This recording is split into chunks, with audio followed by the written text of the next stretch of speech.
Tatlong araw na lamang bago magbukas muli ang sesyon ng Kongreso, nasusundan ang ikalimang State of the Nation address ni Pangulong Bongbong Marcos. Parang kailan lamang nang halos hindi matiyak kung sinong Senate President ang makakasama ng Pangulo sa podium ng batasan para po sa SONA dahil sa agawan ng liderato. Sa huling paksa ng ating pre-SONA series, talakayin natin ang mga pagtatalo sa politika, ugat nito at epekto, at anong magagawa pa ng administrasyon. Tutukan yan sa special report ni Ian Cruz. May habulan.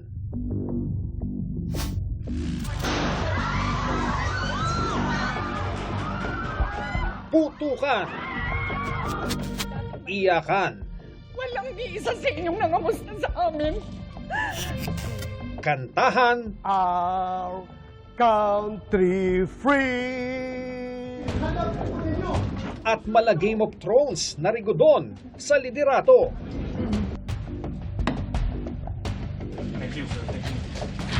Sa dami raw ng naganap ngayong taon sa Senado, biro ng ilan, para ka nang nanood ng Senate Flix.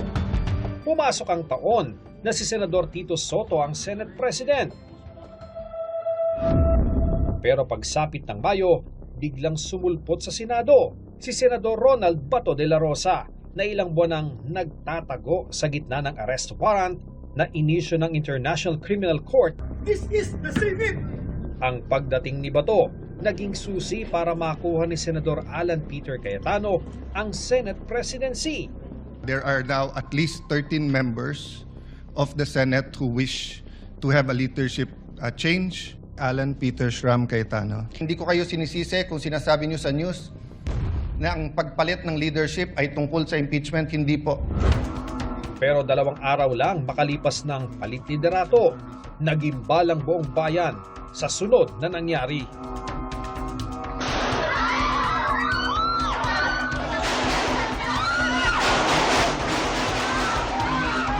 Nagkaroon ng sunod-sunod na pagkakot. Tatakbuhan kami dahil malakas ang mga putok. Nangyari yan sa gitna ng pagpugong. Naarestuhin ng NBI si De La Rosa at nataon din sa araw ng pag-transmit sa Senado ng Articles of Impeachment laban kay Vice President Sara Duterte.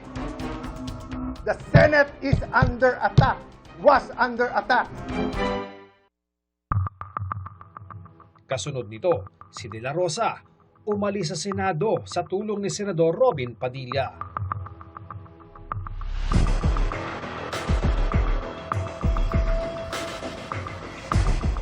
Opo, sasakyan ko po yan.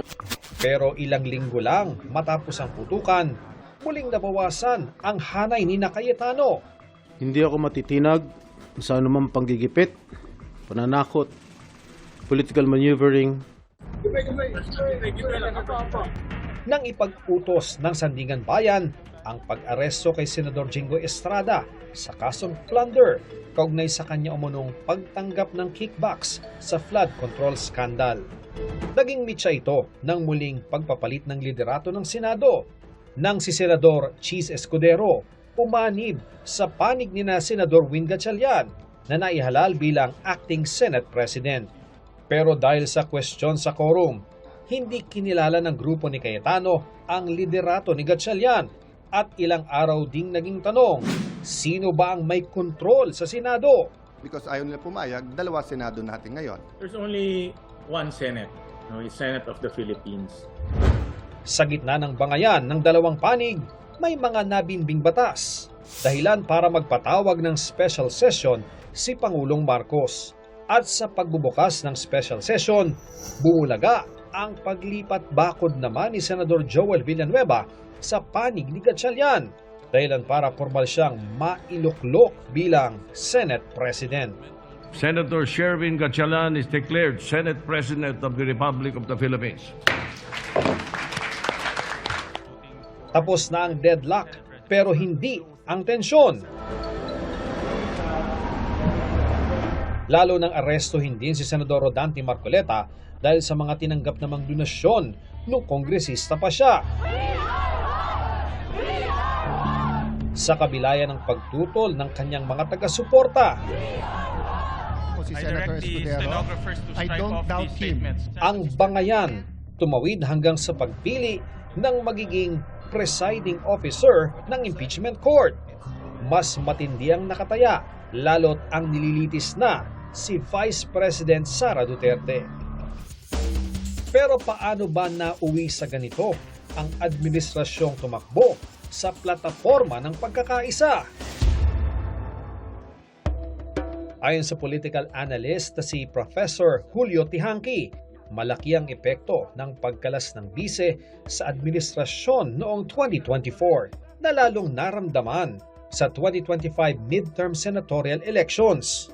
Dahil nga nagkaroon ng split ang Unity Team Alliance ng Marcos at Duterte, medyo humina, no? At for the first time in a long while, no, natalo ang administrasyon coalition, no? At kinapos sila sa numero. Ayon kay Tihanki, may tila alas na nagamit ang palasyo. Halos kalahati ng Senado ngayon ay politically compromised. May mga asunto na nakaamba sa kanila, no? Do you think may kinalaman ba ang impeachment trial ni VP Sara kung bakit talagang ganun na lang, ano? Parang merong talagang laban ng matindi sa Senate leadership. Oh yes, oo. Kasi kung sino ang Pangulo ng Senado ay may control din, no, sa agenda ng impeachment trial. Pero giit ng palasyo, walang kinalaman si Pangulong Bongbong Marcos kahit sa palitan ng liderato sa Senado na nangyari sa special session. Ayaw niya agad manghimasok kasi nga mayroon tayong separation of powers. Nagpatawag ng session. Dahil yun naman ang hiniling. Binigyan po kasi ng pagkakataon ng Pangulo na sila mismo ang umayos ng kanilang problema. Sabi ng palasyo, sadyang may mga nagpapagulo lang ng politika. Yung gulo na to, nakaka-apekto to sa ekonomiya eh. Yung gulo na dulot nila, kapag naka-apekto to sa ekonomiya, isisisi na naman nila to sa Pangulo. Para naman sa kasalukuyang liderato ng Senado. Right now, we need to build trust, but not only me, but lahat kami, both sides, majority and minority. Everyone wants to move forward. At alam rin nila na hindi rin maganda para sa imahe ng senador na maraming bangayan, maraming politika. Tingin ni Tihanki, ang gulo sa politika ay hindi na lang tungkol sa termino ng Administrasyong Marcos. Ang major driver dito ay siyempre kung sino ang may advantage din, no, sa dadating na electoral cycle sa 2028. Magkakaroon to ng implikasyon hindi lamang kung sino ang uupong Pangulo sa 2028. May 2 taon pa sa pwesto si Pangulong Marcos sa gitna ng mas mataas na rating ni Vice President Duterte kumpara sa kanya. Sabi ng eksperto, kailangang makapaglatag ang Pangulo ng mga programang pabago sa pagtingin sa kanya ng publiko. At ang mga dati nang ipinangako, mahiya naman kayo. Kailangang matupad niya. Kailangan niyang ipakita na siya ay in control at i-consolidate din niya ang kanyang political coalition, political alliances. Meron naman mga specific na policy at mga political action na pwede niyang gawin para makabawi siya. Or else, pag hindi niya nagawa ito, magiging lame duck na siya. Ian Cruz, Nakatutok, 24 Oras.